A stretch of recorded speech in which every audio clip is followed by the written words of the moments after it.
উত্তরবঙ্গে তাণ্ডব চালাচ্ছে বৃষ্টি।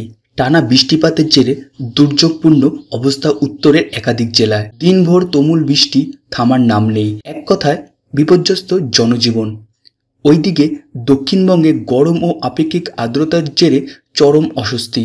আবহাওয়া দপ্তর জানিয়েছে চলতি সপ্তাহে দক্ষিণবঙ্গে প্রবেশ করতে চলেছে বর্ষা, যার জোরে দক্ষিণবঙ্গের সমস্ত জেলায় কিন্তু ভিজবে জলে। আবহাওয়া দপ্তরের পূর্বাভাস অনুযায়ী মঙ্গলবার থেকেই মানে আজকে থেকেই দক্ষিণবঙ্গের জেলাগুলিতে বজ্রপাত সহ বৃষ্টির সম্ভাবনা রয়েছে।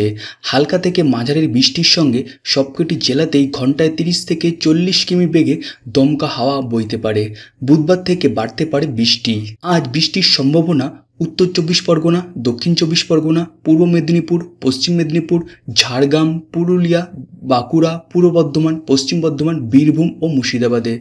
ভিজতে পারে কলকাতা ও সংলগ্ন এলাকা। মঙ্গলবার ও বুধবার পশ্চিম মেদিনীপুর, ঝাড়গ্রাম, পুরুলিয়া, বাঁকুড়া, পূর্ব বর্ধমান, পশ্চিম বর্ধমান, বীরভূম এবং মুর্শিদাবাদ এই সমস্ত জেলায় ঘন্টায় 40 থেকে 50 বেগে দমকা হাওয়া বইতে পারে।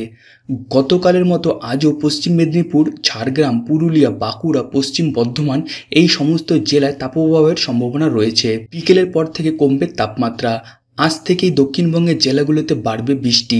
ভারী বৃষ্টির সম্ভাবনা আপাতত না থাকলেও হালকা থেকে মাঝারি বৃষ্টিপাত সম্ভাবনা কিন্তু রয়েছে সমস্ত জেলাতেই দক্ষিণবঙ্গের। তাছাড়া উত্তরবঙ্গের একের পর এক জেলায় জারি হয়েছে লাল সতর্কতা। আজ আগামীকাল জলপাইগুড়ি, আলিপুরদুয়ার, কুচবিহার জেলায় প্রবল বৃষ্টির সম্ভাবনা ইতিমধ্যেই লাল সতর্কতা জারি করা হয়েছে আবহাওয়া দপ্তর থেকে। তাছাড়া দার্জিলিং ও কালিম্পংয়ে ভারী থেকে অতি ভারী বৃষ্টির সম্ভাবনা রয়েছে, জারি করা হয়েছে কিন্তু কমলা সতর্কতা।